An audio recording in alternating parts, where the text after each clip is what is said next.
Good evening. Good evening. I want to thank you for being so humble and nice, considerate to come out here and listen to what I have to say. But what I have to say is mine. It was never mine. It's ours. I never believed that I would find myself in front of an audience having to talk about a subject that we all once knew. A subject that is as old as creation. And if you want to see what I'm talking about, we have to just take a look at the zoo. The zookeeper doesn't feed the gorilla the food of the polar bear. Am I right? So how come we eat the food of everybody?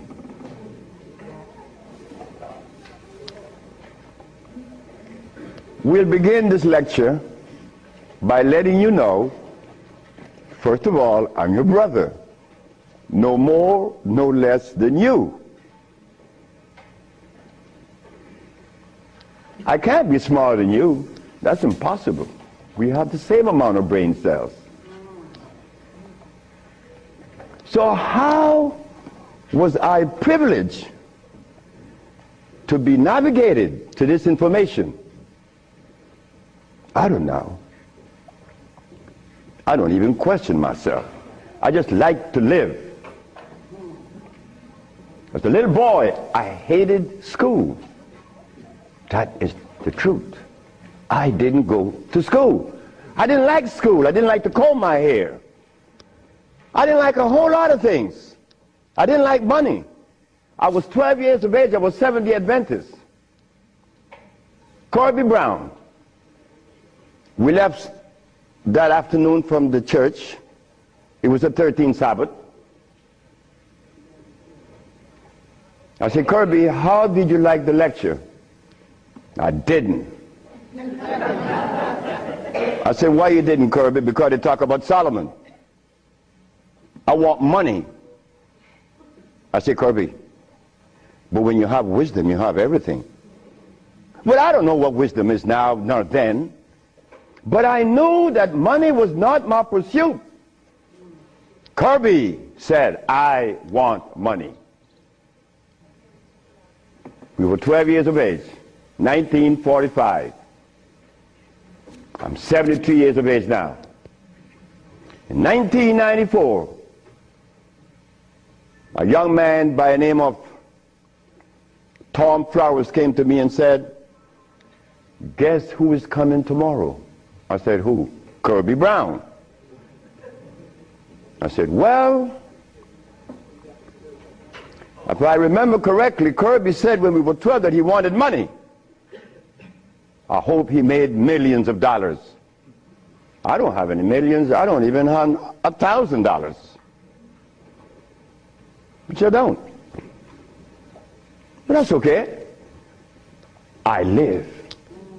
I found that avenue, or it was shown to me how to live. Not to read books. Because everybody reads books. But yet, society is deteriorating more every day. Everybody reads books. The brother called the other day on the radio and said that he asked about corn, right? Corn?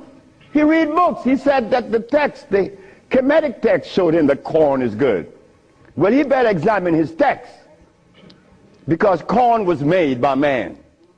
But anyway, Kirby said he wanted money.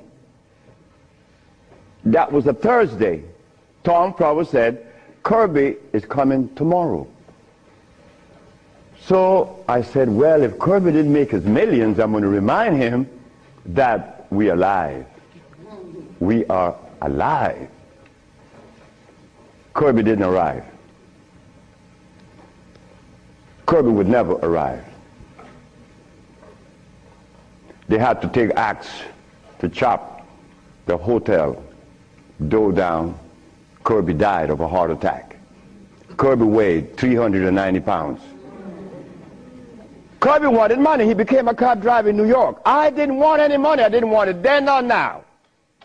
Because it's not important in your life. It was never important in our lives. The Maya shows that. The Maya built pyramids. The Maya lived for millions of years in the jungles of Central America. No money. The Africans? How long did we live in Africa without money? Since creation. Now they tell us we need money to fight AIDS. Brothers and sisters, we are at a deficit, a tremendous deficit, a deficit that if we do not pay attention, I'm glad I did. I'm glad I did, because I remained that obedient boy that just lost his mama 4 days ago.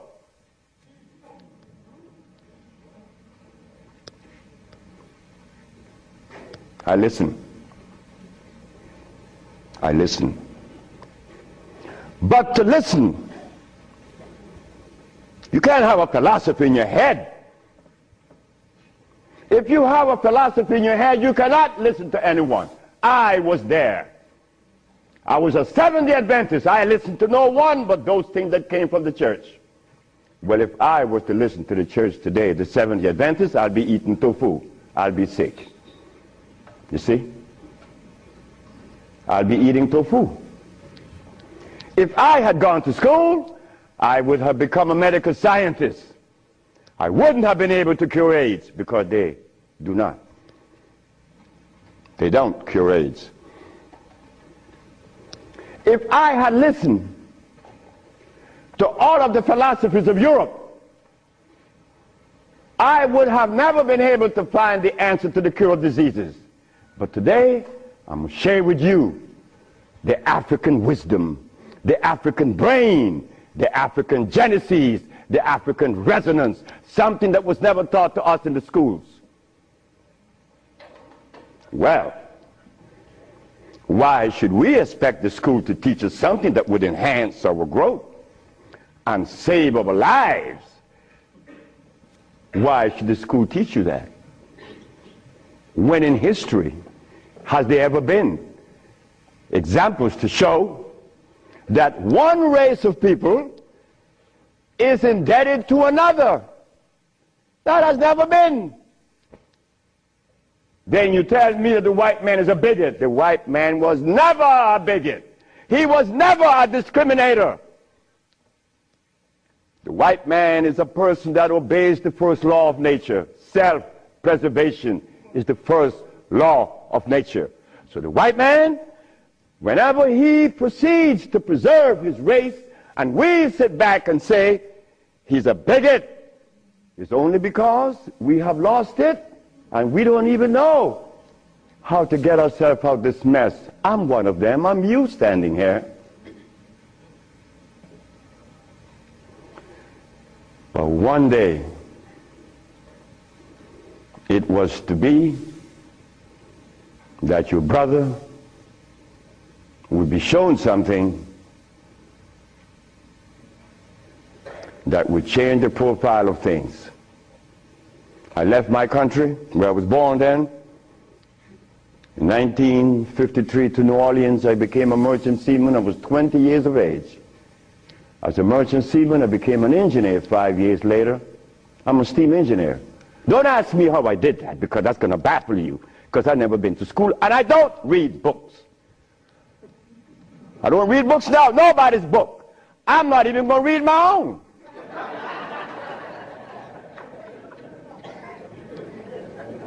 Because all the book readers come to me, asking me, how did you cure AIDS? But that's like asking the gorilla, hey man, how come you keep yourself healthy without a hospital? How come you don't have any medicines? We'll begin. I became a merchant seaman, right quick, to take you through my life. Left Honduras without going to school, became a merchant seaman, became an engineer, worked for the County of Los Angeles as an engineer. While as an engineer, the County of Los Angeles, something is to happen. Something is to change my life completely. First, it was a Mexican. The Mexican said to me, "You're dying." I said, "I know." "How do you know?" "Because I fell out going to the bathroom a Sunday afternoon, and I didn't reach the bathroom. I got up off the floor. Something must have happened between there and the bathroom." But I had gone to the neurologist, the endocrinologist, the GER practitioner in Russia, in England, in Germany, in France, United States. And they were people that knows what it is about. They had the great big books on medical science. But my asthma and my diabetes, my impotence was kicking. What happened to the books? They read books. All the physicians that treated this boy read books of all kinds. Nothing happened. I goes to Mexico, and the Mexican have a goat in his house. Every 5 words it was bad, bad. And I'm looking around. The Mexican said, "The goat bothering you?" I said, "No." "You're dying because you are disobedient." Then he brought the Holy Bible. "Honor thy mother and thy father, that thy days may be long upon the land." That's in the Bible, isn't it? But how could we honor our mother and our fathers when we don't even know what they were about? You don't tell that to an elephant, to honor his mother, because when he's born, he follows his mother and watch what his mother eats. Do you and I know what our mothers ate in Africa? We don't know, yet we dialogue. We dialogue on this level of intelligence because I know Plato, I know Aristotle, I know all about Diogenes, but you don't know what your mama ate. So everything that you talk about means absolutely nothing. So you see where they have us at a deficit? That's why we need each other's. Now, when I became an engineer, the Mexican said, "Stop eating. Don't eat anything." For how long? 3 months. I said, "Are you crazy?" He said, "No, you nuts." You ask me if I'm crazy. You've been eating garbage for 30 years. You've been eating garbage. And I'm going to remove the garbage for 90 days, and you ask me if I'm crazy. What was I eating? Hog maws, chitlin, neck bones, crackling bread, Lawn in New Orleans.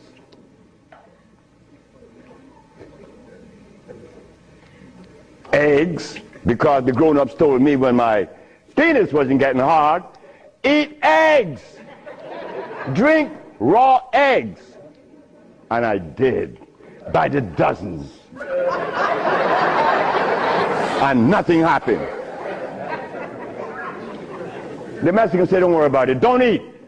90 days later, I was no longer impotent, no longer diabetic, no longer asthmatic, no longer with glasses on my eyes, and this stomach hair was 42.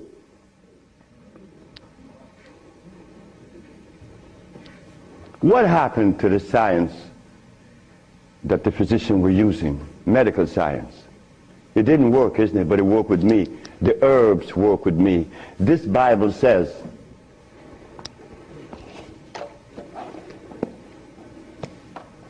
in the book of Revelation, it says 22 verse, and the first chapter, it talks about the herbs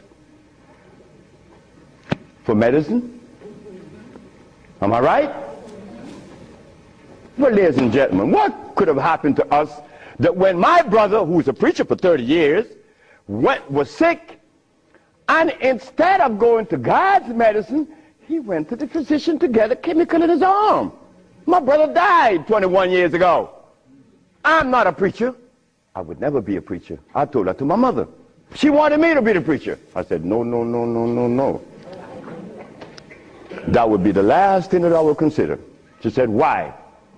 I said, "Because I want to live truth. Even if it kills me, I'm going to live truth." And truth is, the Bible says that the herbs are for the healing of the nations. But the preacher, when he gets sick, he go get a chemical. What is the message he's sending to God? Come on, just be fruitful. Let us be truthful today. If never again in our life, let us be that today. Why do we go to see the doctor to give us a chemical when the Bible says the herbs are for the healing? Why do we go? Well, you're going to soon find out. That's what affected me then and probably affecting me now to a great degree. More than I would ever realize. Because remember, I want to go to the blackboard.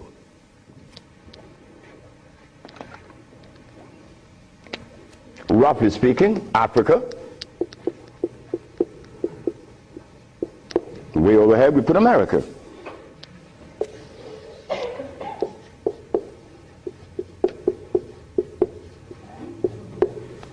They are 4,500 miles. What happened between here and here? A lot happened.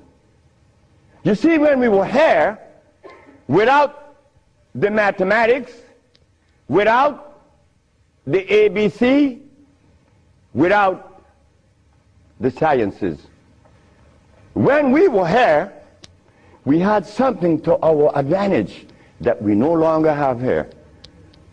We are blind here. Here we weren't. We were seeing. Why? Because God provided us with everything we needed here. And none of it was comfrey or rice and beans.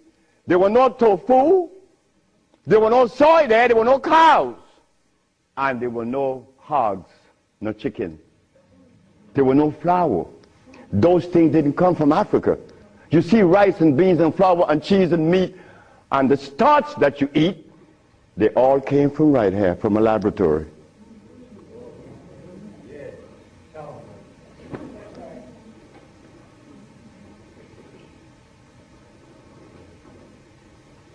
Now, for us to eat, you have to have in your big skull the understanding of biochemistry. But when we were here, we didn't have to know anything about biochemistry. Why? Because God doesn't make poisons. You see, God doesn't make carrots. Well, let me put it here. Stop the garbage. Anytime someone tells you that tofu is good for you, that someone that just gave that information to you has one eye open. But he's confident that when he tells you to eat carrots and you drink it, you have both closed. So a one-eyed man is king where everybody's blind. But the one that recommends the tofu is only half seeing. He's blind. He got one eye open only. But he doesn't know it. Example. Before we get into the real lecture, pull this out. This is how people take privileges on us. They don't care about us. They bring us information that, oh God, that's why the rest of the world laugh at us. Because they know that we have both eyes closed. Here it is.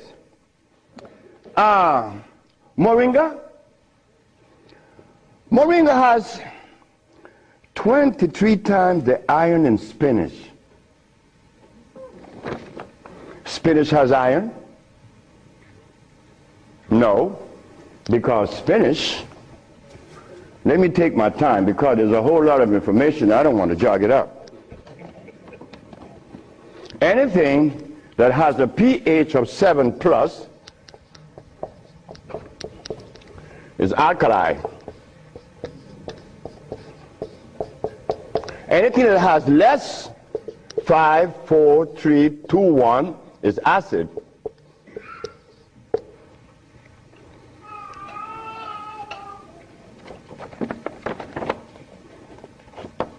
Spinach.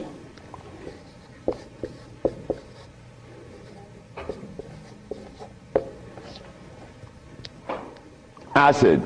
Why compare moringa with spinach? When spinach has a starch base, it has no iron.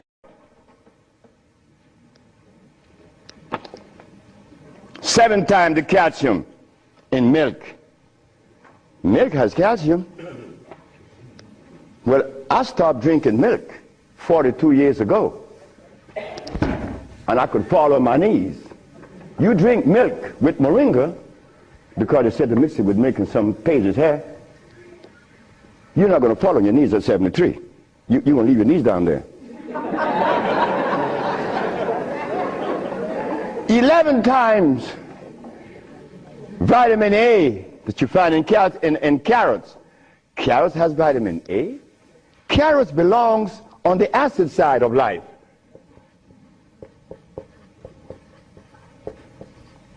So right there, and they're saying to mix with carrot juice. Why would they do that? Then up here, they talk about the Ayurvedic system of medicine recommends moringa. The Ayurvedic is Indian. The Ayurvedic system of medicine recommends cow milk. The Ayurvedic system of medicine has never cured any disease, nor moringa, nor any other system in the world. You know what this is like? When Steven Seagal tells me to come to his house because he had a headache for 5 years. Well, I knew why the headache was in his head. It was removed in less than 10 minutes. He had the bottle and said, "This bottle is powerful." I said, "Yeah, powerful, huh?" He said, "Yeah, the headache is gone." You know, he's a Dalai Lama, right? He wanted me to go to Kathmandu. Kathmandu? I'm going to go to Kathmandu. To do what? Talk to lamas. Lamas for what? What am I going to talk to lamas for? They couldn't cure your headache that you had for 5 years. The lamas need to come and see me, not me, the lama. But since we were compromised, we left all our food in Africa. You and I don't even know what we ate in Africa. So don't even go there. But we have the opportunity because one of your brothers happened not to go to school and look outside of the paradigm of school and found something altogether different. And what did I find? That anything that God made is on the alkali side. Why? The molecular structure is complete. It was made by nature, not man. Anything that God made has no starch. That's another thing. Anything that nature makes has no starch. Anything that man made has to have starch, because starch is a binder. To titrate two unequal chemicals, you have to use a starch. Starch is not a food. Starch is a chemical. And what have we been eating since they took us away from Africa? Starch and blood.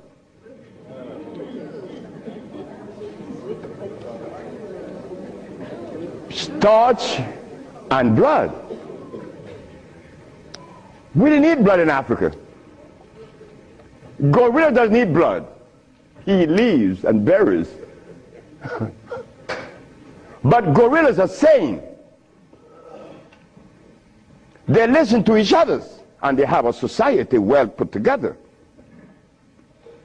Well, Sebi, when he became the engineer, and he found out that the pH value of things had a lot to do with healing and the properties that's to be used, I was happy.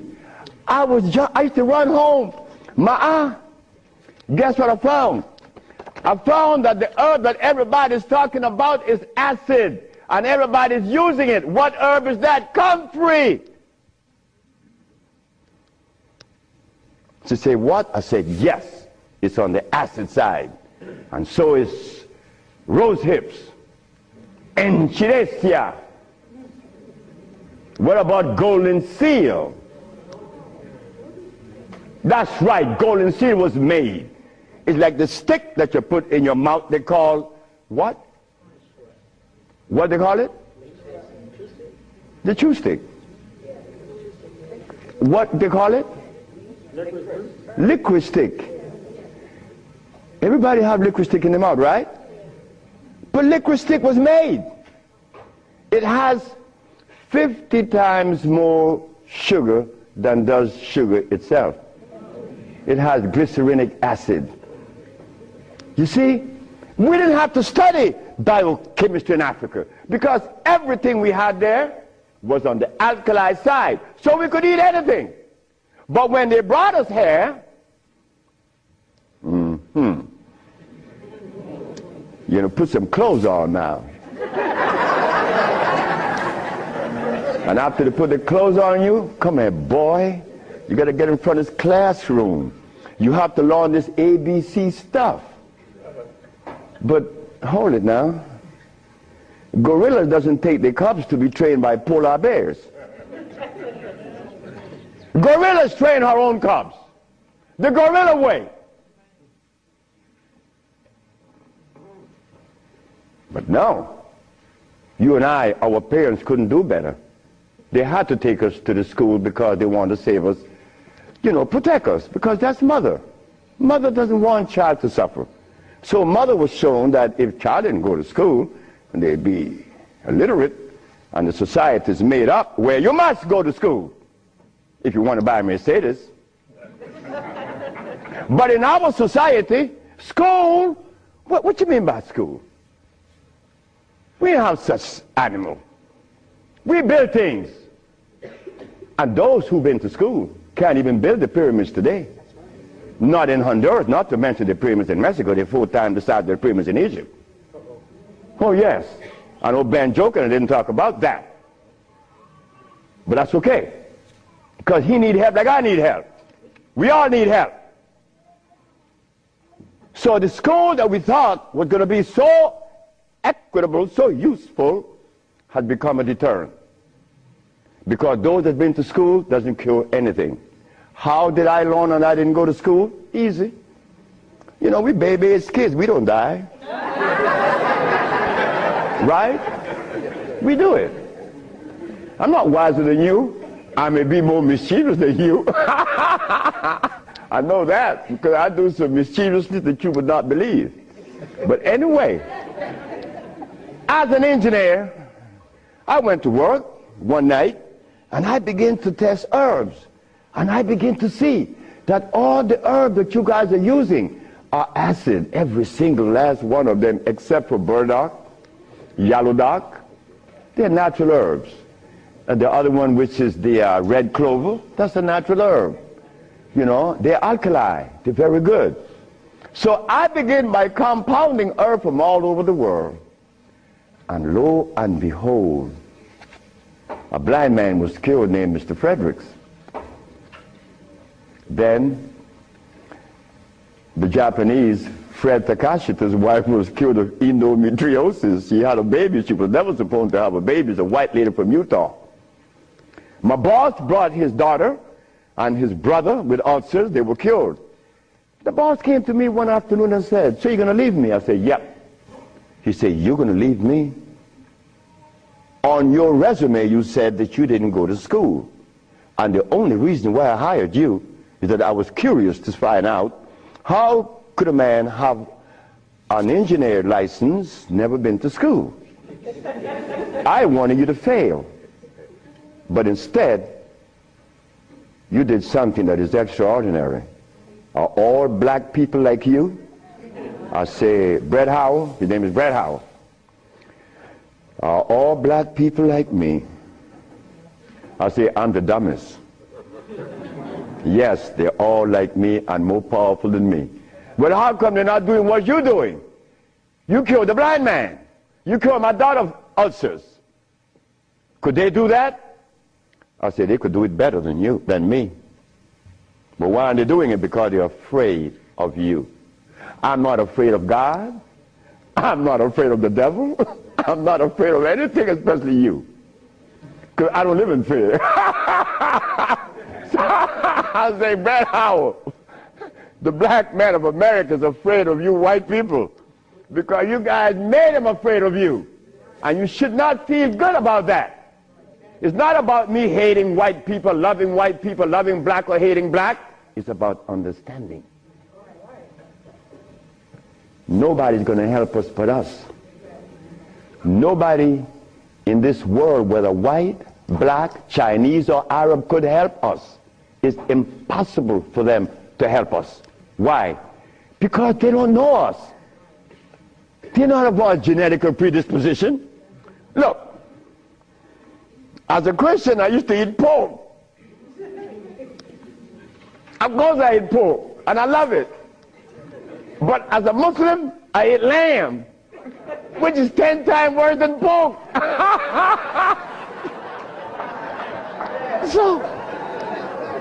So what do I do? Who do I turn to?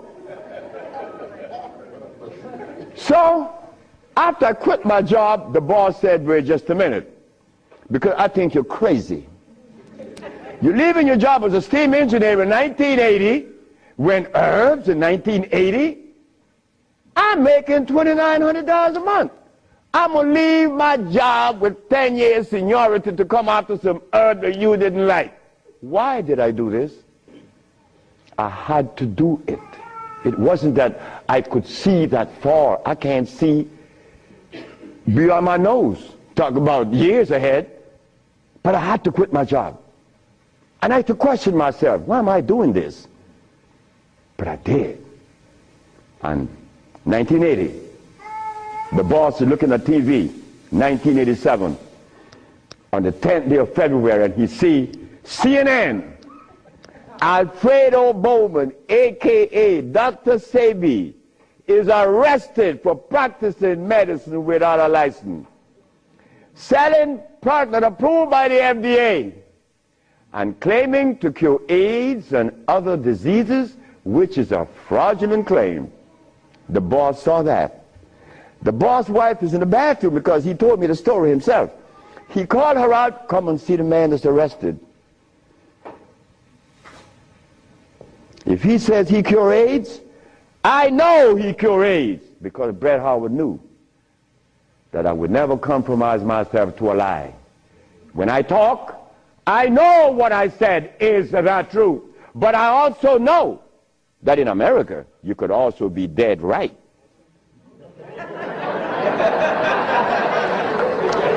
But it doesn't matter. It does not matter. I'm 73 already. They kill me tomorrow, it's all over with. I rather reach 73. My brother, who was a preacher, he only got to 50. But I stuck with you, the black woman. That was my success. You, the black woman. I always kept my eyes on you. Nobody else, not the maid, because I'm one. We don't do nothing. We can't do anything. We need you. Because it is you that held a hand. It is you that breastfed us. My mother breastfed me for only 4 years. But that was sufficient.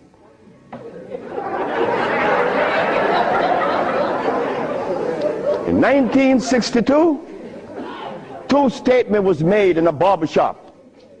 1640 Claiborne Avenue, New Orleans, Louisiana. Timothy Barbershop. Tim Barbershop. Ernest Moriel walked in there when he was a lawyer. And every time Ernest came in the barbershop, we used to jump on Moriel. I mean, we used to kick him around the place. Moriel said, you see you niggas? One day, I'm going to become mayor. And I'm going to remember you, Alfredo. That's me. The big mouth. I'm going to have you in jail. Ernest became the mayor of New Orleans. I was in Los Angeles, and the most hurting thing in my life was when I heard that Moriel had passed with asthma, a disease that I used to suffer with, that I was cured of in Mexico, and that I have addressed so many times. Moriel died. Ernest Moriel. Then another statement was made by me in that same barbershop. I said that I would give the black woman a gift. Brother said, Logan said, sapphire? I said, yes, sapphire, your mama.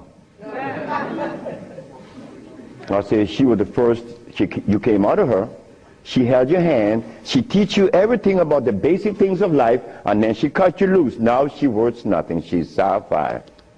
I'm going to give her a gift. 1962, that statement was made. But 1962, I was sick. I had asthma, I had diabetes, I was impotent, I had everything under the sun. But in 1964, I was cured, and years went by. Then I found out this is the gift to the black woman. The healing that I found is in your hands now, black woman. Yes, it's in your hands. So in 1987, I was arrested. And while I was in jail, I was the happiest man in the world. Because when I was 40 years of age, I was going to work, and I passed by Miss Louise Wright's house on my right, and I made a statement: I'm going to help humanity. And here it is. 1987 is the showdown. I was arrested. All of the people in New York that were healers, I don't need to call their name.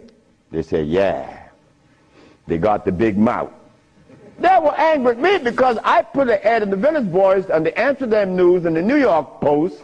AIDS has been cured by the USHA Research Institute. And we specialize in cures for leukemia, sickle cell, impotence, blindness, cancer, and others. Well, after all, I did it. Shouldn't I advertise it? You should be glad your brother's doing that. Because now you have a chance to share in the bounty, right? That's the way I felt. So I'm in jail and I'm wondering, how is the American Medical Association going to escape from this one? You see, in the past, herbalists, when they talk, shh, gotta be quiet. Gotta talk under the table, because the physician may get you. The FDA gonna get you. But we seem to forget the one basic thing. When they remove us from Africa, did they bring our food with us? Did they? Well, how could the FDA have such kind of power over us now? Come on now, just wake up to it. So I stood in jail thinking, how am I going to do this one? This is going to be a heavy number, but it's nice because I wanted this moment. I wasn't going to back down. What you mean, back down? I'm representing some black woman. I never had a father. I never had a man in my confines to tell me something. No, I never had a stepdaddy. I had a woman. And then another woman, my grandmother. My great-great-grandmother lived to 124. Her name was Elizabeth. And she lived 70 years without a man. My great-grandmother lived 112. She lived 68 years without a man. My grandmother died at 100. And she lived 50 years without a man. My mother died 5 days ago. And she racked up 40. My mother died while I was coming to see you. I didn't turn back. You know why? The relationship with me and my mother was one of love. And she would have never wanted me to be there. My brother told my mother when I was about 10 years ago, he told her, yeah, you didn't like me. You didn't give me any love. You didn't give Fred any love either. That's me. So my mother said, what you say? You gave all your love to the pastor, not to Fred and me. My mother said, like, Fred, are you in on that? I said, ma'am, this boy was talking garbage. See, he told me he's serious. I'm never serious. I don't know what it is to be serious. I hear men talk about seriousness. Well, I don't know what you do with that. But my mama said, raise your hand up and open your fingers. Which finger would you elect to take off of your hand? I said, none. She said, thank you. My mother turned to my brother and said, you said that I didn't give Fred any love. Fred, you wanted my love? I said, nope. Didn't want it. I didn't need it. Because my mother knew if my mother ever interfered in my life, I would be upset. I was in the streets by the river all the time. My mother knows, all mother knows the child that needs her love, her attention. But she loves all. But she knows the one that needs the attention. I didn't want my mother attention. And she knew it. But my brother said that she didn't give him any. But the boy went to the 3rd grade. He owns a fishing fleet. He owns an ice factory. And he owns a... That she didn't give him any. But the boy went to the 3rd grade. He owns a fishing fleet. He owns an ice factory. And he owns a fleet of planes. And he said that his mother didn't give him love. You see how we could easily make mistakes? Okay. Mother is mother and will always be mothers. The greatest gender on the planet. So while I'm going to court now, and I'm standing, the judge said, get the man out of jail, and I went to his chambers. Judge Shorter said, young man, you mind if I ask you a question? I said, no, sir. Why did you advertise that you cure AIDS? Well, sir, my mother's alive, Africa exists, and my face, and I would never offend any of the three. That's why I advertise that I cure AIDS.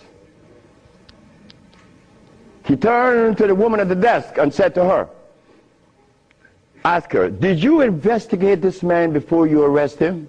She said, no. Her name was Phyllis Spade from the Attorney General office in New York. She said, no. You didn't investigate this man before you arrest him? This man, the response he gave me, he cured AIDS. But AIDS is the easiest thing to cure. People think that AIDS is difficult. To me, everything is easy, and to you it should be too. And I'm going to show you why it's so easy. So the judge said, well, you're out in bail. And that was February the 12th, I got out of the 13th. But the case doesn't begin until 88.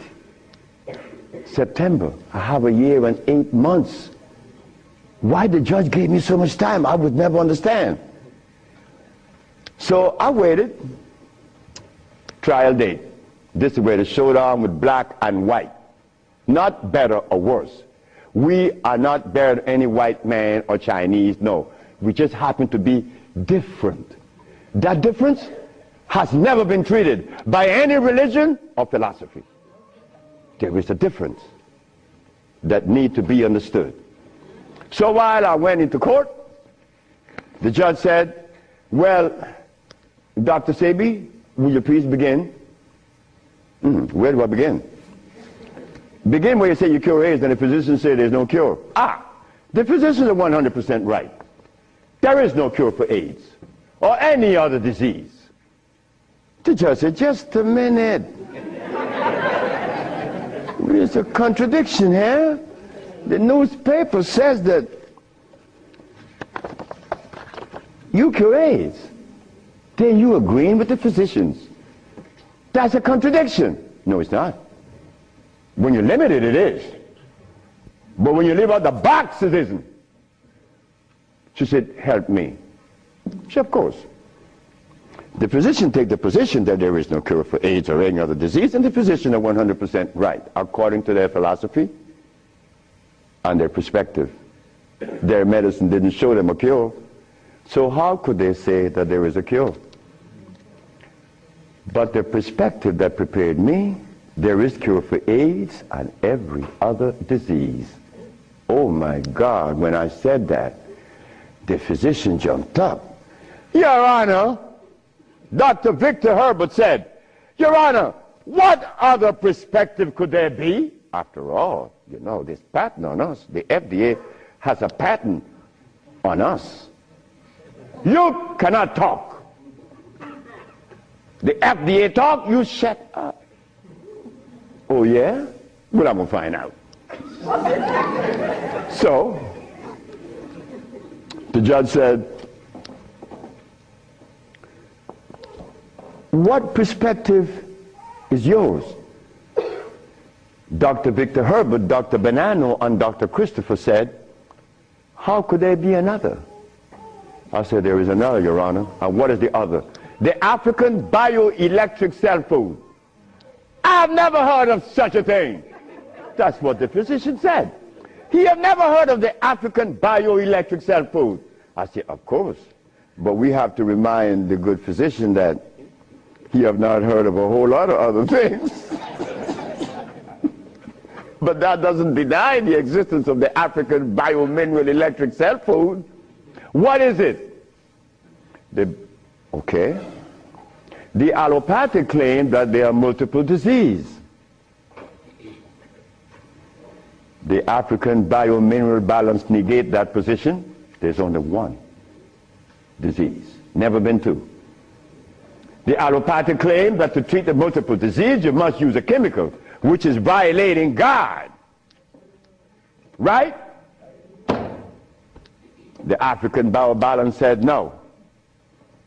It's a nutritional approach, electric food. Your Honor, I told you that this man was insane and unscientific. He said there's only one disease, but there's only one. Remember, I'm the boy that didn't go to school. I'm going to break things down to the least common denominator. When I was a steam engineer, I found out that in a machine, thermodynamics I'm talking about, or an automobile, the only thing that could cause this machine to go bad is what? Short circuit, obstruction, overheating. The same thing with the human body. So what did I do? I put compounds together that would cleanse the human body of what? Of mucus. In so doing, AIDS, sickle cell, lupus, herpes, blindness. But it sounds too simple, right? Well, that's not my fault. They have complex things, and then they deal with the complexity. And boy, that's a job. But with us, on our journey from Africa to America, it was easy because the slave master had a ship and brought us over. But getting back to Africa, we get confounded. We can't go back now. We don't know how to go back. We better not even go back. Because when I tried to go back, this is what I did. My first trip with a passport was to Kenya. So I went to Kenya and they said, where your passport? I said, I have no passport. I said, I was taken away 500 years ago. I'm back.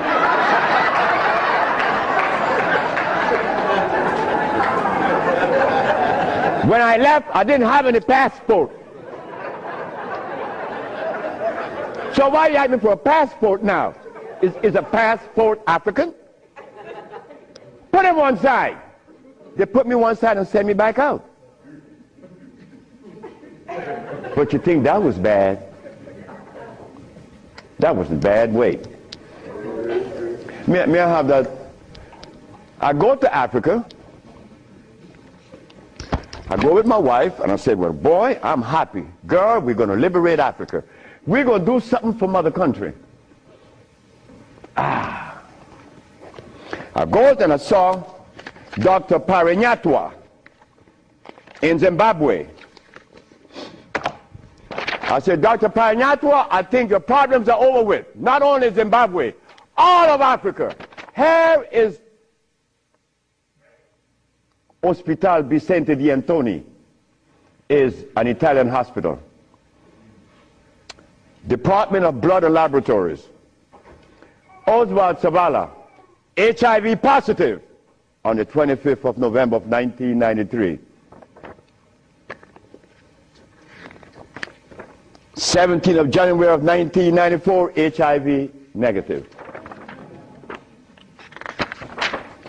This boy named Alfredo Lagos, this from the Red Cross, the Honduran Red Cross. It says here that this boy, it doesn't show any date of which he contracted AIDS. Why? Because he was born with AIDS. But down here it says he's negative on the 19th day of January of 1995. Another one. This one caused a laboratory to call for me. I thought it was funny. This is the next one, the other one.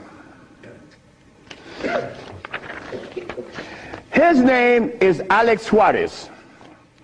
On the second day of January, this boy of August, he found himself with HIV positive. On the 19th day of August of the same year, 17 days later, the boy is no longer HIV positive. So they called me for what? I don't know. Because I know they're not going to change it. Now, this one you're going to like.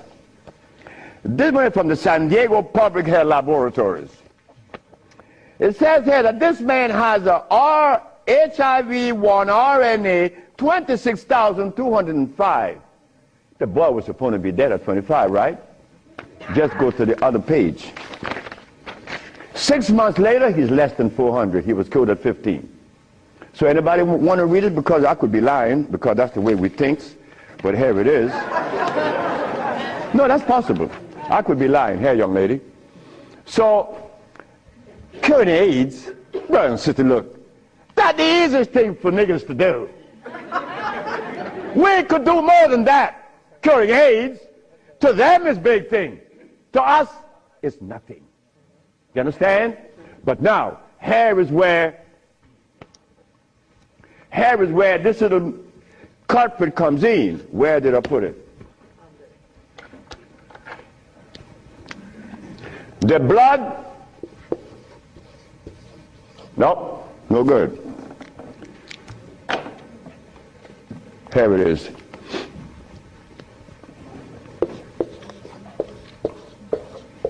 Blood and starch.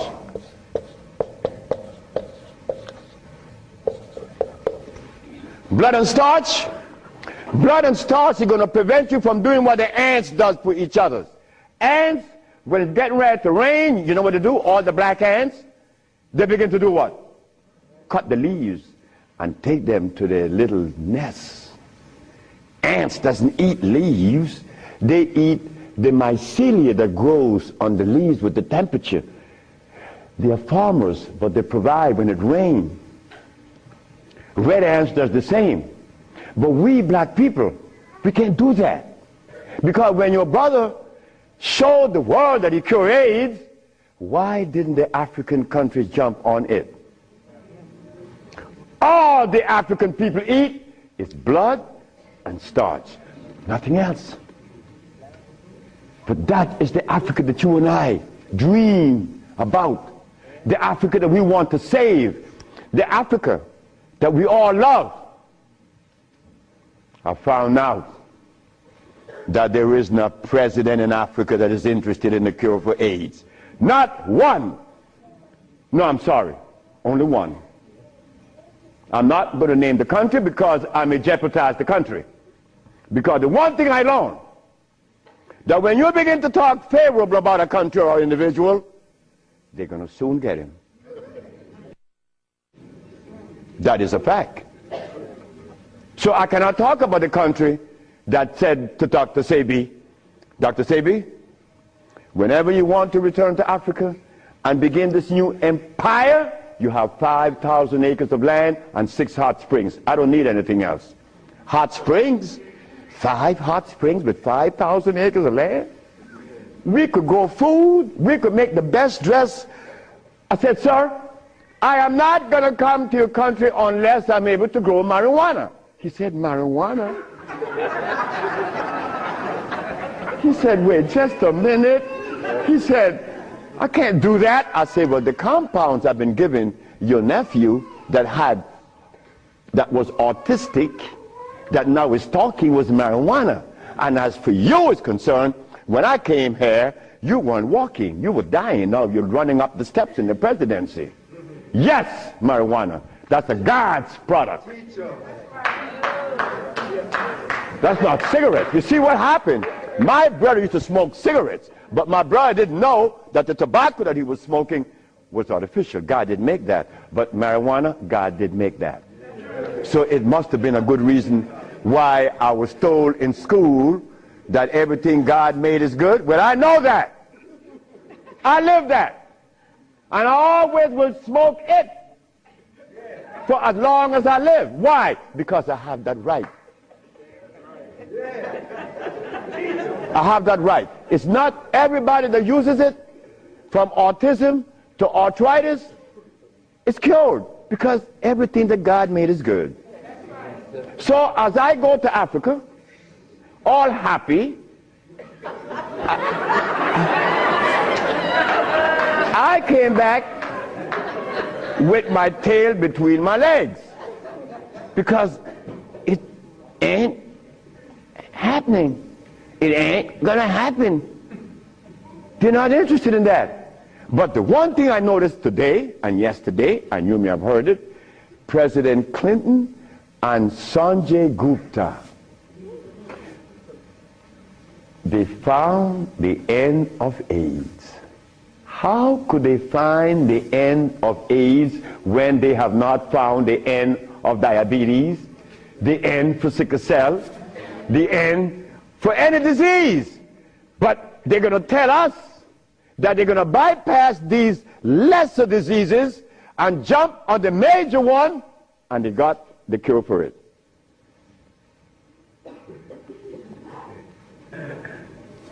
I got documents to substantiate that I cure AIDS, right? So what's up? Still. What's up? Well, I'm going to show you what's up. When I was in Zimbabwe, the Department of Health said, why do you come to us saying that you could help us? And your leaders in America didn't help you. My leaders in America? What do you mean by that? They mentioned Minister Farrakhan. I said, just a minute. I don't follow any man. I follow women. And I don't follow sick people. Because if I follow sick people, then I got to be sicker. I go to Brazil. They say, why don't you, if your leaders didn't help you, why should we? I say, my leaders, again, they brought these leaders in front of me. And they mentioned something like Al Sharpton and Jesse Jackson. I say, oh God. I say, why you all ask me about these people? I never knew of Jesse Jackson or Al Sharpton or Oprah Winfrey promoting something that is equitable and good for the black community. That's never been. What they could do is march. That I know. But why do you ask me about it? I'm asking you, why can't you incorporate this in your repertoire? You said me, I have no leaders. My leader is my mama. The biggest testicles on anybody I've ever seen, they was on my mama. So don't ask me about leaders. I don't follow leaders. I never was part of that thinking. I don't need anyone to lead me someplace. So now I'm asking you, what do we do now? I cure AIDS. Are you going to call Oprah? You don't need to. She could advertise 1 million pieces, broken pieces, right? But that's fine. But she cannot advertise the cure for humanity. But there's one little dude that got himself in trouble. And he was totally unaware of what was going to happen. This little dude, I'm home with my wife, enjoying myself, a Sunday afternoon, looking at TV, somebody threw a rock on my window. It's Randy Jackson. What did you want? My brother want to see you. Your brother? Michael? Okay. I went.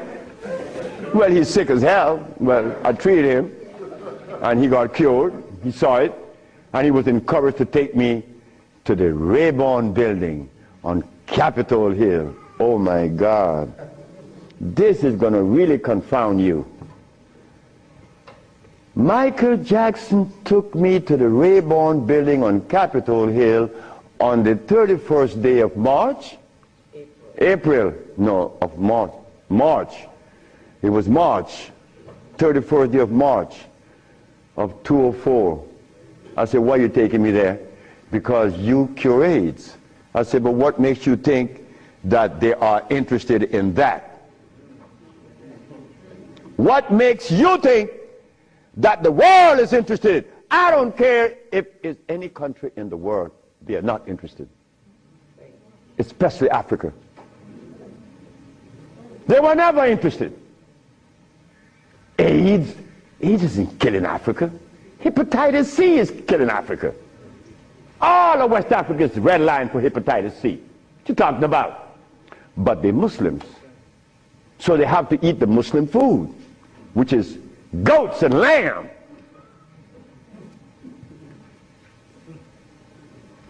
Go tell them that the Arabs play food, which is goats and lamb.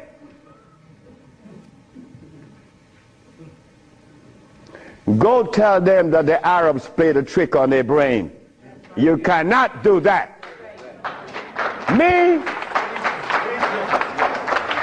I remain the son of the jungle woman. The jungle woman that didn't have any clothes on. Yeah, I am her son. I stuck with her and she liberated me. You have to hear this. One morning, I woke up and I heard the music that was playing. You know how you turn your radio on and you're sleeping, but the music on the radio would influence you, and you dream that you're seeing the artist that's playing, right? You ever had that happen to you? This morning, I'm listening to John Coltrane. 4 o'clock in the morning on channel 850 on the TV. I'm sleeping, and I'm hearing John Coltrane playing Interstellar Space. But then something was happening while this music was playing. I was looking at a black woman doing this from behind a tree.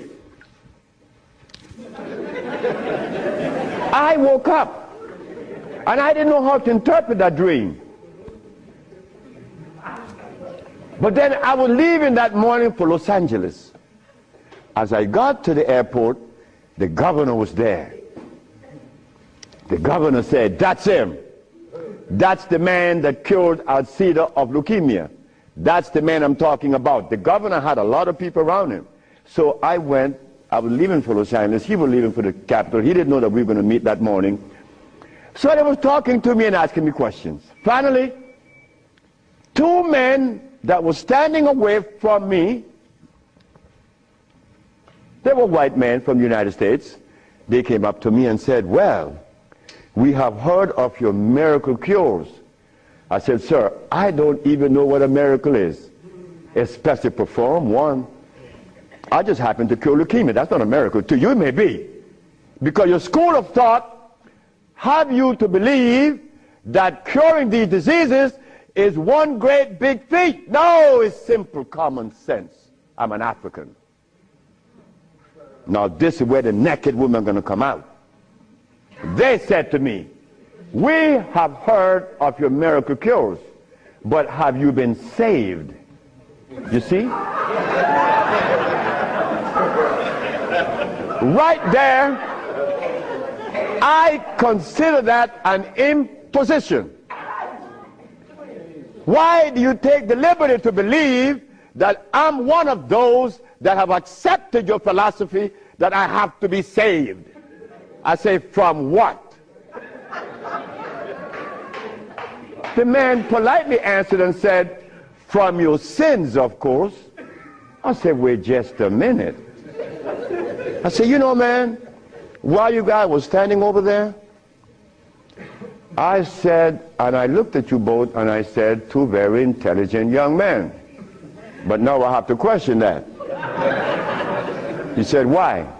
I said, "Well, because the color of my skin should have prevented you from asking me that question, have I been saved?" He said, "What does the color of your skin have to do with anything?" I say, "It has to do with everything. I am the son of a woman that was taken away from the forest of Africa. To begin with, she didn't have any clothes on. But she didn't have any alcohol. And she didn't have any prostitution. And she didn't have any supermarkets. And she didn't have a hospital. And she didn't need anything that God didn't make. And she didn't have any money. So all these things constitute sin. So my mother in the jungles was sinless. How did I become sinful?" You cut it out. You stop that.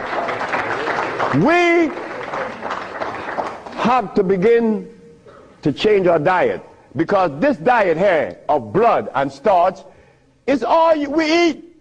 That is all we eat. And then with this diet of blood and starch, which confounds their hormonal structure, we have the nerve to tell each other's brother, you were wrong. I'm wrong. I mean, where did you get that from? I'm wrong. You've been eating blood and starch, and you're going to tell me I'm wrong. No. We got to stop it. Because the blood and starch is why I couldn't penetrate Africa. So, you forgot, right? I'm in the Rayborn building. Who is present? Sheila Jackson Lee from Texas, right? John Conyers, Illinois. Or Detroit? Jesse Jackson Jr. from the House of Appropriation. Our most beloved President Bush. No, we have to give him credit. And no African government ever given me the privilege to practice herbology. Bush did. Bush appropriated $5 billion to fight AIDS in Africa, right? And the African government didn't appropriate one dime. They didn't want their brother to do it for free. So Bush stands out way above there. Bush gave $5 billion, and Jesse Jackson Jr. is there. So when I go to the podium and I say, fellas, y'all don't have to look for the cure of AIDS anymore. Here it is. Jesse Jackson Jr. did this.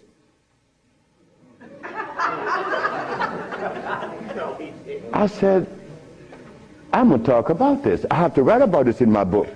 Because you, not me, but you and I believe in the leaders. We hope that they could do something, right? Well, they had a chance. So 17 African ambassadors. Only one came to me from Mali. The only man came to me and said, Dr. Sebi, I have to respect your position, and I appreciate your position. You have proven that you cure AIDS, and I would like for you to go to Mali. But that's not the country I was talking about previously. He just presented himself that day. But Jesse Jackson Jr. didn't tell you that I cure AIDS, right? He didn't tell his daddy either, isn't it? And Miss Sheila Jackson Lee didn't talk about it, right?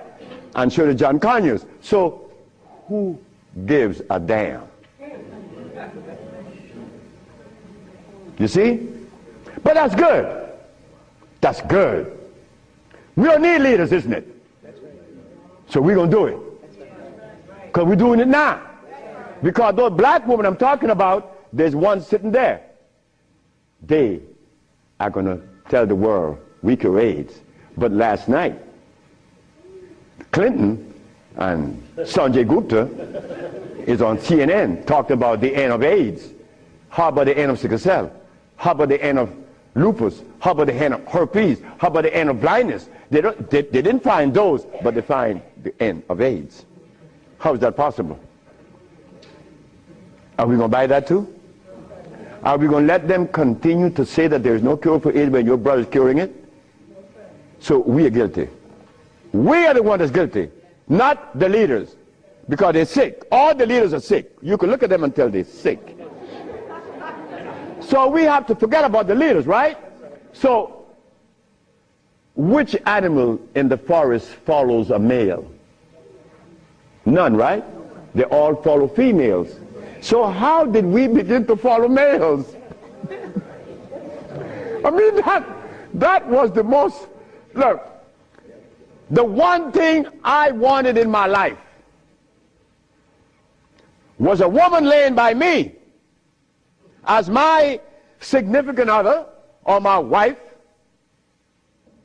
that she didn't have a God or a devil in her brain. That woman is sitting there. Because I could not have a woman laying by me and she worshiping something else. I mean nothing to her. No, you worship you. That's who you worship. That's who we worship in the forest. And we were doing quite well because none of us, her children, could talk about how long did our parents live in the forest of Africa. You don't know. For millions of years since creation. Did we have money? We live a perpetual vacation. Now I gotta wear this stupid suit on. When I didn't have to wear any clothes. But now just to live, I have to have a $15,000 suit on, a $5,000 shoes. I have to have all kind of stuff on me. And then I qualify. I qualify. Do you have a master's degree? Man, I didn't go to school. Oh, put him aside.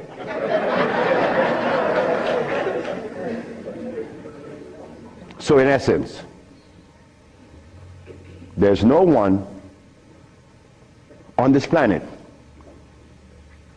that is interested in the cure for any disease. None of the leaders, none of those who are talking, they are not interested. It was simple. It was understanding that is alkalinity that cures, not acidity. And any healer that comes to you with these things, like adding carrots, like moringa, it says here, one of the things that I are careful with, it says here, if you add carrot juice with it, it's going to help you. But just a minute, carrot was made by some dude in Holland. It's very acid. So this moringa knows that you have both eyes closed, so I could sell you anything. We don't want that anymore. We don't want to tell stories anymore. We don't want to protect the stories anymore. But you see what happened? When you have been healing or call yourself a healer for 20 or 30 years using comfrey and rose hips and recommending tofu, and someone come on the set and says that you may not be quite right, man, you get off there. You begin to get crazy. You begin to go crazy in that person because you have invested 30 years and people know you, and now you can't turn back and say, I was wrong. Well, I was wrong. And it was one little lady, 94 years of age, named Mrs. Holloman. I was along with the rest of the healers. I was reading these books by Jethro Kloss, Alma Hutchins, Indian Herbology of North America, Myers, Christopher, also this other named Shooks. And they all have calcium in it, so I had to believe that, right? And I went to Mrs. Holloman. I said, Mrs. Holloman, you got to drink carrot juice. She said, sit down, boy. I think you're crazy. I think you're out of your mind. I'm 94 years of age. I don't wear glasses. I don't need you to come and tell me to drink carrot juice because I know that carrot is a poison. I was in Rattan, the island of Rattan, and a woman was listening to me talk, and she asked me, what is the best breakfast in the morning? I said, I don't know. She said, a glass of hot water. I know she was right. The sister was right. So in essence, all of the hoopla about AIDS was just noise. We've been curing AIDS since 1984. Why didn't you know about it? The media didn't let you hear it, right? Jesse Jackson Jr. didn't talk about it, right? Well, I think in the book I have to mention his name because this is what's happening. They're lying to us. And we have to stop it. We have the cure for every disease in the world. We, the black race, is responsible. Not the white, not the Chinese, not the Arab. The Arab need help. They need help now. All Arabs need help. Because there's no way in the world where you find the highest incidence of eye problem like Arabia. Because they eat lamb. But could you go and tell an Arab to stop eating his lamb? It's like going to tell someone that uses cocaine, stop. Then you're crazy. Like going to Africa and tell a Maasai, hey Maasai, You only live 47 years, man, and you're going to die because you're eating raw blood and starch. He's going to chop your head off. And he should. Then we go to Guinea, and my wife came to me running. She said, the young man in there with his wife, he's 19. And she's complaining he's impotent. At 19, she said, yes. My wife came with it. What happened? We asked the boy, what does he eat? He eats cassava. Cassava?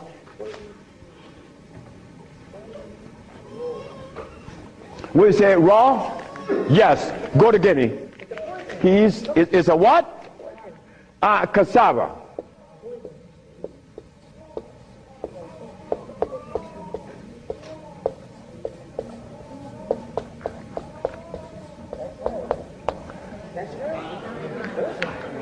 I want you to go to any African country and tell them, no, just ask them, please, why do you eat cassava? Oh, this is African. This is from history. Hey, African, I know you've been bamboozled too, because cassava is not a product of nature, nor of Africa. Cassava is a starch that needs the aid of a man to grow it. Cassava cannot grow by itself, and it has cyanide. But the cyanide has already affected the brain. He cannot think for himself. It's like talking to a Haitian or a Brazilian. In fact, the only country that I have ever visited that have people dark like me, but nobody in Brazil is black. Brazil.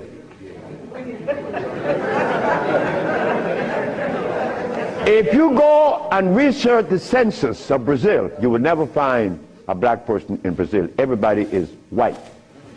That is how much they have offended us, that we hate the very image that God made. Something is wrong. Something got to be wrong. Me,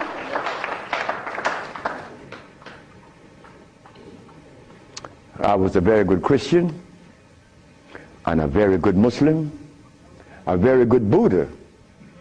And I wanted to join the, well, I don't want to mention it, but anyway, I was a good everything. But what I found, that they were feeding me the wrong food, and I had to deny all of them because they feed us garbage. There isn't a religion in the world that have fed the black race in America or anywhere in the world the food that is consistent with their cellular predisposition. So if you, my religion, is feeding me the wrong food, then what is the message you are sending? It's like putting gasoline in a diesel car. You would not get to South Philly. No, you're not. It's not going to run right. But we eating starch and blood, and we want a dialogue. Dialogue based on what? I mean, come on now. We are the remnants of what world? Let us try to bring it back. We can't challenge each other's. The only thing we have to offer each other's now is love. But to get to that point, a sister told me the other day, because I made a statement in the church, a brave woman stood up and asked me, Dr. Sebi, what have you learned from the entity that you are forwarding to us now? What have you learned from it? I learned to kiss everybody's butt. And I meant that. It came out that way in the church. Well, I had to give it that way, because that is the way it came to my brain. I kiss everybody's butt. It's easy. You see, it makes it easy. When you start kicking it, somebody's going to do something to you. And when you start kissing it, they reward you. So this sister came to me, and she was very smart. She said, do you literally? I said, drop your panties.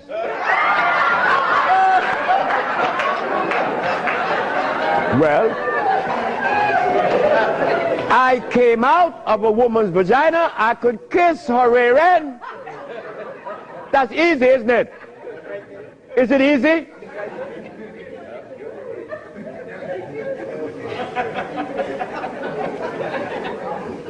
See, I have no what you all call shame. I don't know what that is. I'm not serious, I'm not ashamed, I'm not a man, I'm a male. Beyond. See, I have no what you all call shame. I don't know what that is. I'm not serious, I'm not ashamed, I'm not a man, I'm a male. Beyond that, I don't know. You guys are men, I'm a male, I stay there. It's easy. So brothers and sisters, look, the deal is this. We have the cure for AIDS. Now you're going to get a chance to ask questions. So ladies and gentlemen, I want you to ask whatever question comes to your brain. Feel free to ask. I mean, please, don't you hesitate. Don't you feel that you have to restrict yourself. I know Brother Adis is here. He may ask a few. I'm glad to see the brother, you know. Brother Adis is a brother I've been knowing for years. Stand up, brother.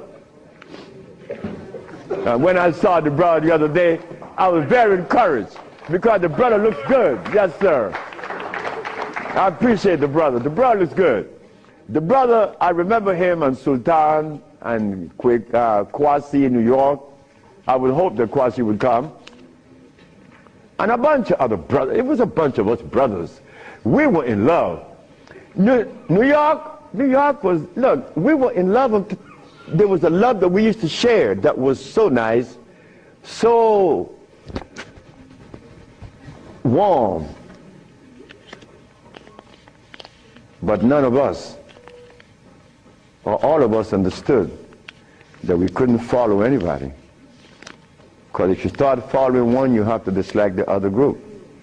But I'm a black man, I have to love everybody. I have to love Muslims, I have to love Buddhists, I have to love Christians. So if I have to love everybody, then I'm going to make it easy. I ain't joining nobody. Because I have to love everybody anyway. So it makes it easy. So now we go to the question. The sister and then you, another, yes. Good afternoon. Is it necessary to circumcise the male child? Again, sit down. The sister asked, is it necessary to circumcise the boy, the male child? Well, who started that? European. Who? My last little girl was born. I said, you're not, I told her mother, if this child is born and I'm not here, you will not cut the navel string. Okay? You understand? Listen to me now, Fanny. You will not cut this baby navel string. Okay. And I'm going to tell you how to do it. When the baby's born, you put the baby on your chest and let the baby suck your breast. The placenta is going to come right out. You put the placenta in a bowl and put some flowers on it. Keep the navel string attached to the baby until the placenta. 4 days later, it falls off the baby. You throw away everything. No cutting, no stress. No, it isn't necessary to circumcise, because I was never circumcised. It was you. Next. I've been treated by you before and was very successful with it. But I'm a backslider and I want to know what is the cure for AIDS so I can get back on track. She said that I treated her before and that she was cured, but something happened. I don't know. She wanted to get back on track. And the next question about how do I cure AIDS? Well, I have a daughter now that's 21, and she's the key to beautiful things. She's the daughter of this woman. Her mother hated me, and with all rights. The woman was right. Oh God, she was right. I had 2 wives in the same house, and this woman is in love with me. Oh God, this nigga is crazy. He's a Solomon. Nigga, look, you are a jive, MF. Her mother cursed me out. She cursed me out, and I'm standing looking at Miss Margaret, and I could see the hurt in her eyes. Because this woman is in love with this man that already have 2 wives in the same house. Boy, what do I do? And I find myself in this triangle here and don't know how I got in it. But years went by. No, she got a baby, she got pregnant. They kick her out of the house. But that's okay. She had the baby little girl, Zave. Zave grew up. Zave was 19. She cured her mother, her grandmother, of diabetes. The little girl that this woman didn't want to come into the world grew up to cure her of diabetes. Last month I got a notice from the mother that Zave just cured a woman in New York of AIDS. How do we cure AIDS? It's simple. We put the compounds together to address the mucous membrane, to cleanse the mucous membrane, to cleanse the bowels. Simultaneously, we went to the forest and found the herbs such as the, over here on the alkali side,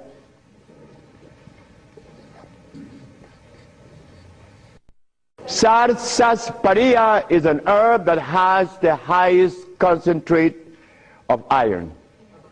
Fluorine, iron. Guaco, that is a plant that has, I thought I had a stick with me because I'm always chewing on it. This is guaco. Guaco is a plant that would definitely strengthen the immune system because it is iron again. But it has potassium iodide, no, potassium phosphate, not iodide. Iodide comes from the ocean. Kankansa, that's an African plant. Kankansa is an African plant. This plant has one of the highest concentrate of what? Potassium phosphate. Those are just few of the plants. We use about 40 some odd plants to cleanse the body, strengthen the immune system, and electrify the system, because you want to electrify the body. That's how simple we cure AIDS. We cure AIDS. We don't treat AIDS. This thing here says that Moringa said, and they keep repeating it, that they uses it with the belief that it's going to cure. They think, oh no, we got to stop talking like that. We cure. That's how we got to start talking. If you don't cure, get out of the way. Because you're lying to people. Next question. The brother. Peace and blessing. I'm really enjoying your lecture, and my question is, when you see a client, what's your thought process? When I see a client, my thought process, I already know what the brother needs. Like the Mexican knew what I needed. The Mexican said, you're dying because you have disobeyed. Without, unconsciously you disobeyed. So when a brother comes to me, I already know what the brother needs. I don't need to go into a whole bunch of scientific jargons and intimidating the brother by putting light in his eyes, iridology. I don't do that. I don't do anything. I just give you what I know you need. People come to me for compound from Japan. She killed a woman in Japan named Kaoto Kita in Kobe. She never seen a woman. She was in hospice already. With cancer what? The lungs. There you go.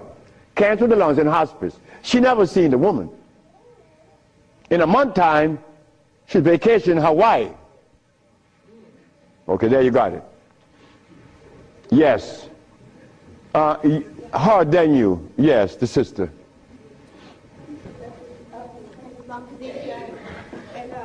I have a sister who she was diagnosed with Alzheimer's, and she's been in my care for 2 years. I do have her on a fresh food diet, all organic foods, all raw foods, and I'm seeing a big improvement. But I feel as though she needs some other things. And what else can I do to help her? Alzheimer's. She has Alzheimer's, yes, sir. Okay, Alzheimer's. That's a brain problem, right? Remember what I said? There's only one disease? Okay. When you have mucus in the nasal passage, it is sinusitis. When you have mucus in the bronchial tubes, it's bronchitis. When you have mucus in the lungs, it's pneumonia. But now you have mucus where? For you to have Alzheimer's, where is the mucus? So we have to remove the mucus from out of the system, especially the brain, but then we have to feed the brain. That's where biochemistry comes into play. the brain. Like if the sister was suffering with rickets, that's bones, right? So we have to address calcium.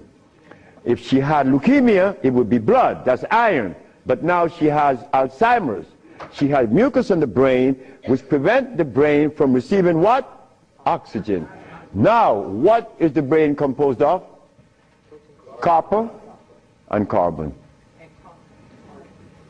That is what produces electricity. Copper and carbon. It's simple.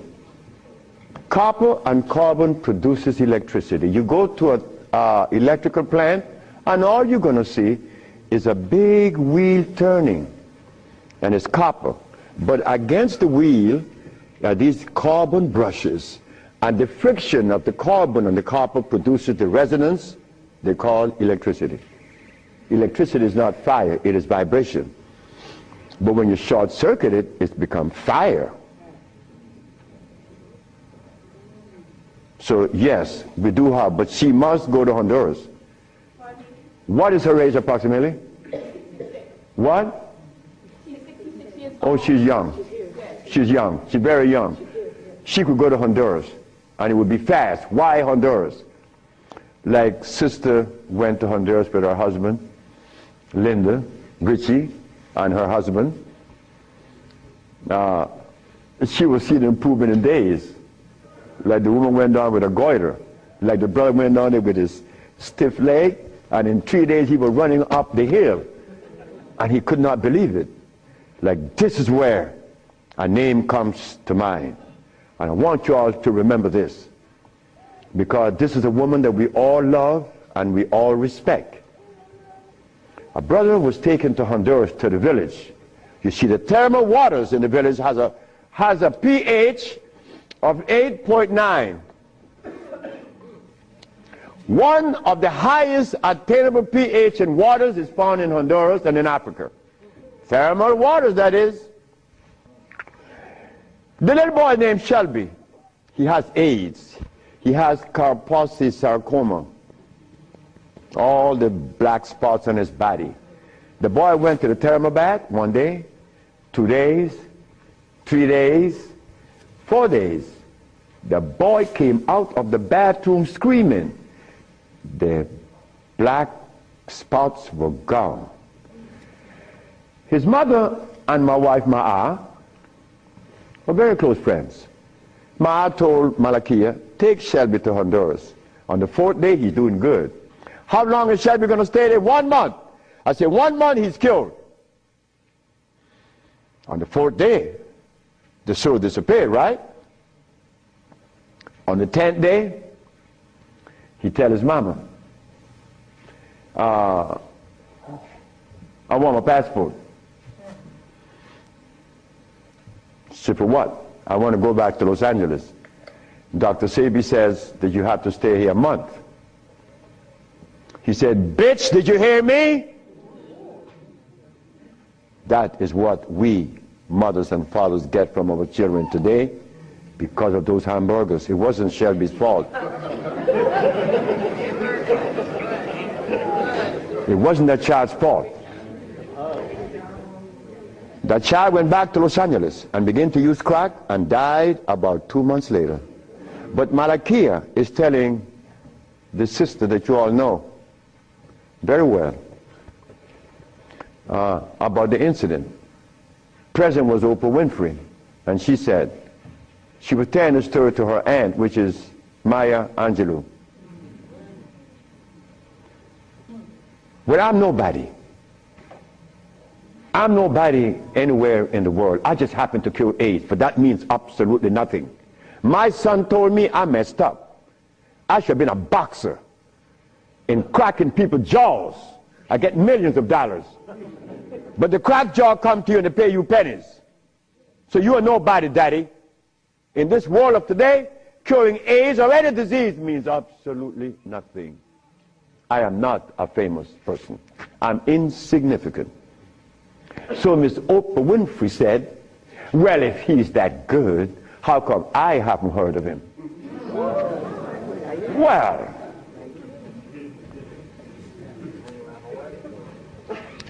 I'm not famous.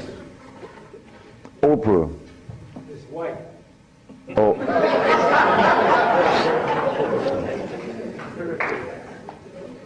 My book would be out in July.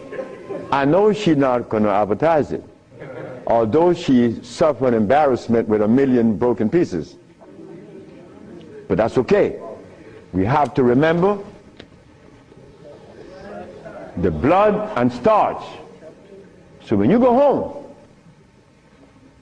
you remember that blood and starch, because that prevents you from liking you, from loving yourself. Because I was there. I was there. Did I want to blow my brains out once? Yes, I did. Well, why was that? I was stressed. I was eating blood and starch. But when the Mexican came and said I was wrong, I listened. And here I am, 42 years later. Do you see the benefits of this? A Mexican came to rescue me, to rescue you. So we cannot. But wait, the other part of it is Africa. There isn't an African country that I could go and practice herbology.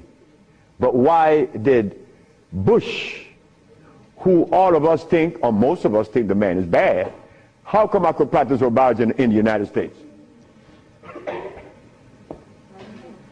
You got power over him.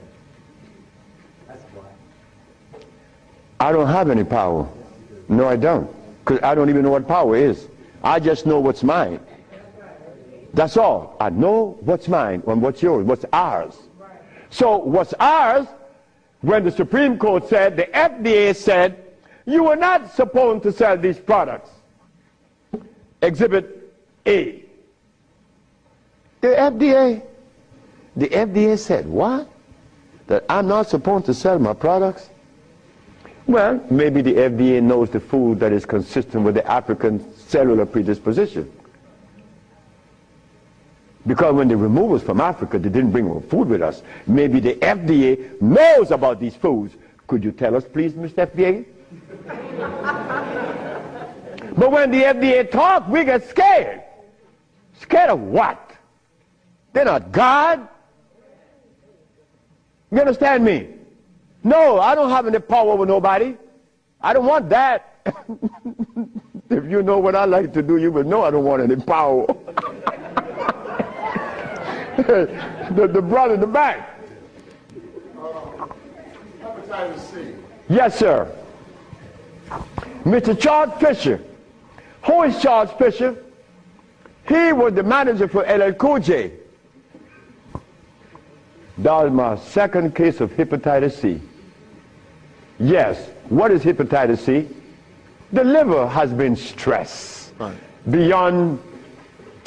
Hepatitis C is nothing. Maria Elena from San Pedro had cancer of the liver. Her mother and her aunt bought the black dress to bury her. The doctor sent her home to die. Maria Elena's sister saw a newspaper with me in it. She said, hey, there's a nigger down there in Jutiapa that got a big mouth that says he could do a bunch of stuff. And she came. 2 years have gone by. Maria Elena is healthier than her sister. Yes. What is hepatitis C? It's when the liver has got so toxic and loaded with what? With poison. Blood and starch. So we clean it, clean the body. Because you have to clean the intestines. You have to clean the liver. You have to clean the blood. Because all of these have been affected. Yes, brother, we have cured many of hepatitis C. So what herbs would you use, doctor? It's not an herb. It's a therapy. Therapy? It's a therapy that we have. Okay. I was so encouraged to, what's that, interferon. Interferon? Yeah, I was encouraged to be... Brother, interferon is something that's been on the set for 25 years, and I have been curing AIDS and sickle cell and lupus, herpes, blindness, and paralysis. Interferon doesn't do that. Interferon is a chemical that is derived from the penis of a brother. You know that, right? You know it. Yeah. That's not even right. Come on, the Bible says The Bible said the herbs are for the healing of the nation. The Bible isn't saying about chemicals. Right? Okay. So now, we could tell the world, yes, we object. Oh, one more thing. One more thing is very important. Many of you have insurance companies, right? Insurances. And on that sheet, it says that they do not honor anyone that is not accredited physicians. Meaning that you are compelled to go to see a physician to give you his chemicals. But now, they are telling you that they are God. And that you have no other recourse. But let me tell you something. Yes, they have to honor us. Because we have the only compound in the world that is consistent with our cellular predisposition. Nobody else. Can you give us some foods that are alkaline? Food that are alkaline. We could begin with mushrooms. We could begin with mushrooms, quinoa, quinoa,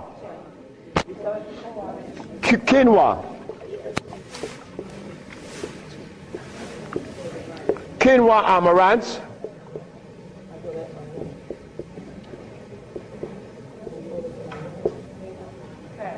mushrooms,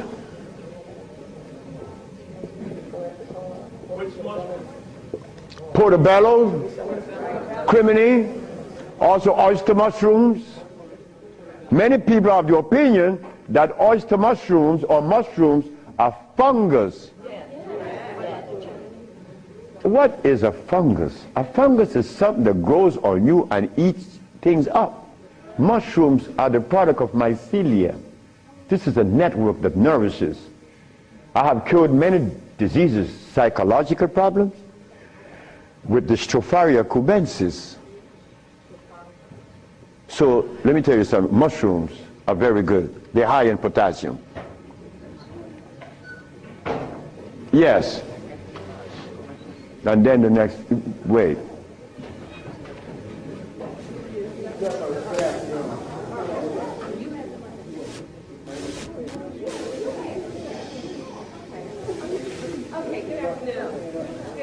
Good afternoon, ma'am.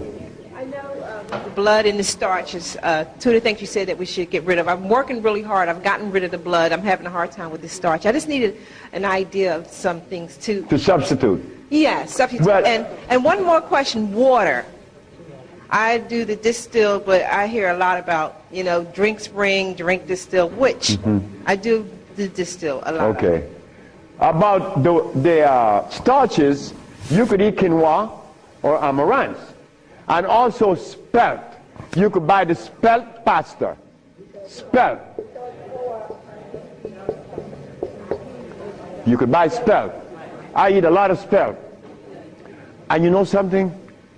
I learned something lately, like I'm learning something every day. Because I don't know everything. I don't want to know everything. And it's impossible for me to know everything. But I learned this. That when you combine spelt flour, quinoa, and amaranth together, just the pure powder, the flour, and you want to bake something, if you just add the almond milk and the sea salt and the other ingredients, such as you could add a little bit of what? Agave is good. That's very good. But now, if you want this flour to rise up and be fluffy, who said sea moss? You did. You cook the sea moss to a jelly. And you take about 2 tablespoons and you put that cooked sea moss in the batter along with the almond milk and the rest of the ingredient, and that stuff becomes fluffy. I said, this is a natural yeast. And someone hit me to that, which was Gary, right? Gary Ricketts worked with me for many years, and he still works with me. And he put that together. He made a waffle. Oh my God! I used to go to Gary's house in the morning just to eat his waffle. But his waffle was sweet because he used to put the maple syrup in it in the batter, and then he make the waffle. You didn't have to put any maple syrup on it after that. It was delicious. And in the morning, okay, just let me go quick through all. Peace, Dr. Sebi. I wanted to know if you accepted practicums, internships. What's that? Internships, like practicums, to come and learn. Well, I came from Honduras, You come from Honduras? No, I want to practice. I want to know if I could have an internship. Oh, if you want to... I know you say black woman is key. So Oh, as a student? Yes. Well, that is what we're working on now, because the woman took over the whole thing, my daughters and the woman that associated with them. And they would like many more sisters to join in, because I'm out of here. I want to go sit down by the river and smoke my dope. Well, can I get your information? What's that?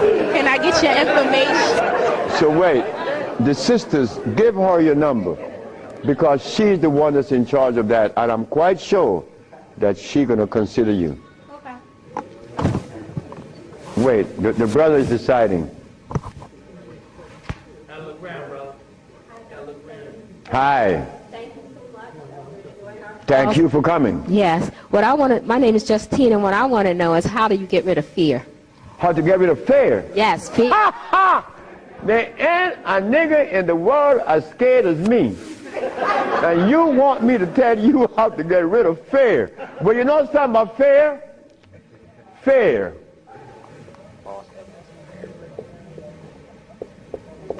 Fear is a natural occurrence. You don't get rid of fear. You understand fear. You don't get rid of it, because fear is necessary. But you don't let fear control you, right? Because it would paralyze you. Fear would prevent you from opening the door where there's a great, big, beautiful tomorrow. Fear, you see, when I was insane, to a greater extent than I am now, I was placed in a psychiatric ward in New Jersey.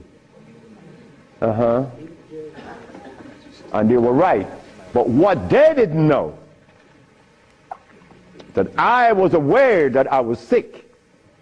I was also aware that I would not take any of anything that they gave me in that hospital. But there was a man that, you know the swinging doors, right? A swinging door is a door that opens both ways, and you're going to swing it. And every time he came to his door to go inside his room, he used to stand there. And he could never open that door.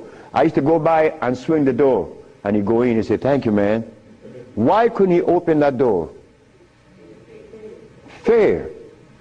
But once you open the door and you see this great big thing, fear is gone. A bright tomorrow, hey, I'm no longer in fear. But then comes another one that's going to trick you.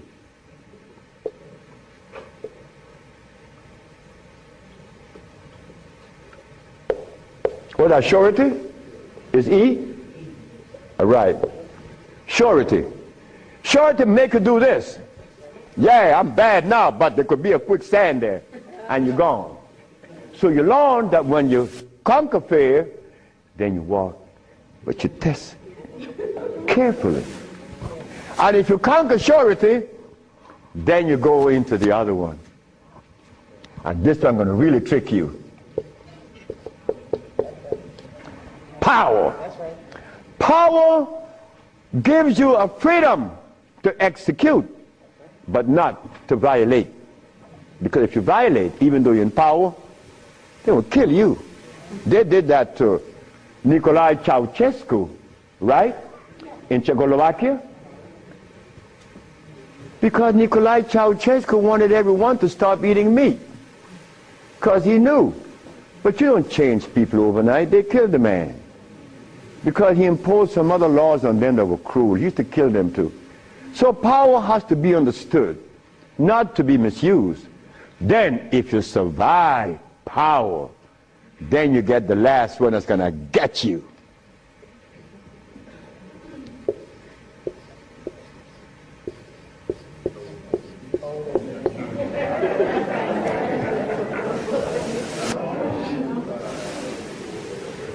So you see, it's all about peace.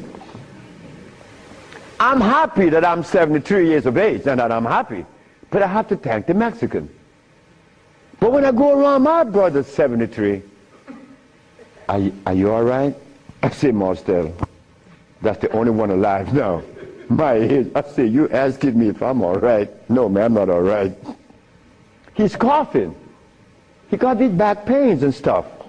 And I say, you could do better than that, because you're only 72. I'm a year older than him. But he can't see beyond where he's at. And I shouldn't expect for him to make such a leap, because I didn't do it that way either. Because even after the Mexican had stopped me from eating the stuff, I went back cheating with some chicken. And one day I went by Brother Bill's Tennis, the Golden Bird. You all know the Golden Bird in LA, right? You remember that? And I bought some Golden Bird chicken. I ran home, and I look out the window. Nobody's coming. and take it outside and spray the house, because they had these 4 black women. They were nosy. These black women were nosy. They always go out. What you have? You open the refrigerator, looking all around. They must have seen something in me. But these 4 black women were the one that stopped me from lying. Stop eating that chicken, the last thing. But here I am. And I'm happy to say that here I am. Because I want all my brothers to say, here I am, at 80 or 90. Because the man that healed me was 94, and he had 2 wives in Mexico. He was healthy, wore no glasses, and he was always laughing. He said, look, before you leave, remember this. Never you socialize with people that are serious. Serious people are sick. Because there's no reason to be serious. Because I cure AIDS and diabetes, I've proven that. And I'm not serious. I'm your brother. I want to play with you. I play with my wife all the time. I don't have no time to this other stuff. If this other stuff comes in, then something is wrong. Next question. Hi, Dr. Sebi. My question is, as a woman, how do you cure high blood pressure and rapid hair loss? High blood pressure and what? Rapid hair loss. Rapid hair loss? Hair. Or hair? Hair loss. High blood pressure.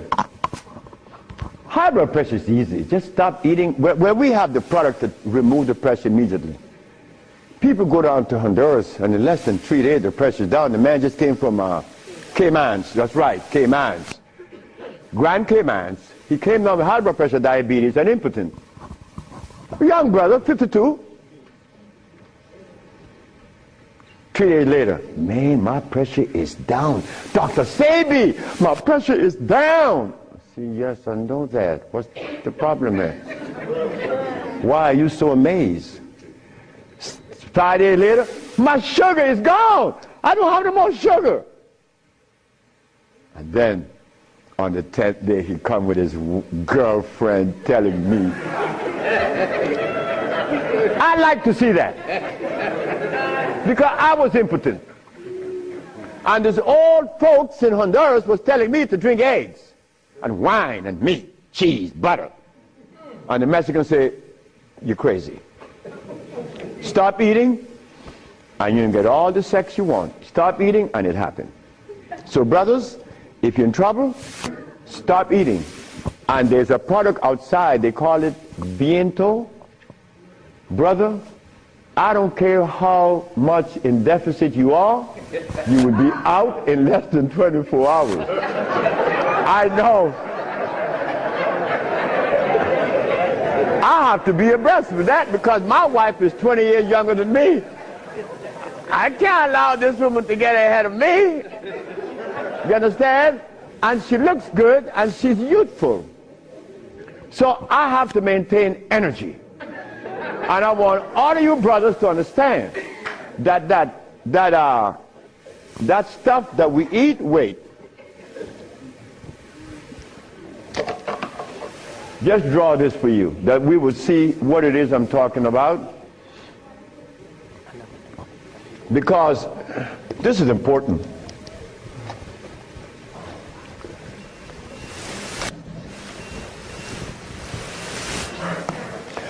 I recorded a man from the age of 15. I saw his life because I was a curious boy. Remember, I'm the boy that didn't go to school. So I was looking at things that the schoolboy wasn't looking at or seeing. This man named Brindley, he was in his 20s. I was 21, he was 25, 4 years older than me. And he was the dude, a woman's man.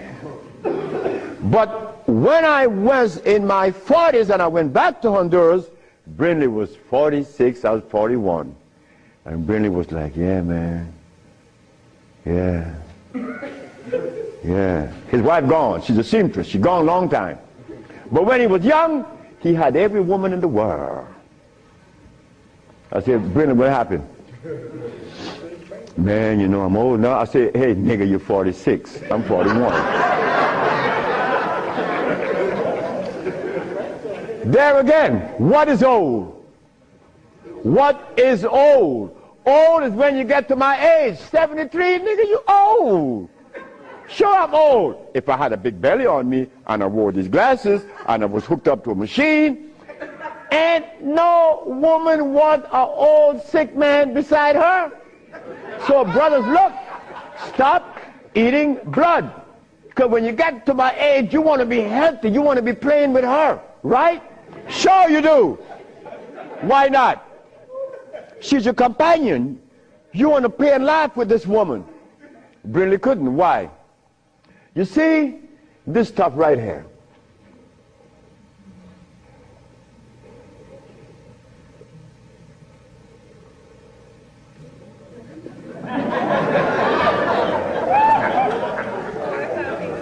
This is what a man plays his manhoodness with. His penis. Yeah, I'm a man. But in here,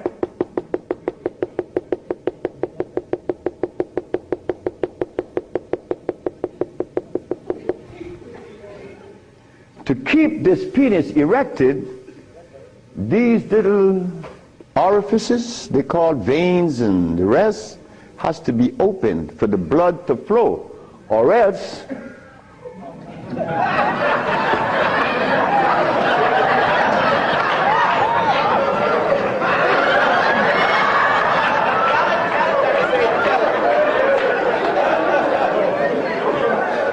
you think I can't talk about it? I was 30 years of age. That was happening to me. And the last person that saw that was a woman named Audrey Williams. She said, what's wrong with you? I said, I don't know. She said, you're sick. You better see a doctor because you're too young. You're 30 years of age. And I did. And it happened. But I had to stop eating. On the 1st, 2nd, 3rd, 4th, 5th, 6th, 7th day, I was happy. On the 8th, 9th, 10th, 11th, 12th, 13th, 14th, I was going and holding on to the bathroom. Everything was spinning around. Why? Because all of the mucus that was leaving my brain, my eyes was very foggy. I couldn't see. I was already wearing glasses, but now it's worse. But on the 17th, 18th, 19th, on the 17th day I woke up, I was looking at the ceiling, and I remember feeling so calm. A feeling that I had not experienced in many, many, many years. I was calm. On the 27th day, I didn't hear the wheezing in my chest from the asthma. My diabetes, I couldn't find glucose in my sugar. But on the 57th day of fasting, of not eating anything, I had an erection. Why? Why? Aha! They drain out. It drained out because I was taking these herbs and drinking water. Taking these herbs and juice and drinking water. And the body got a chance to do what? cleanse itself. You see, it's easy to bring back that happiness that we could love, that we could share,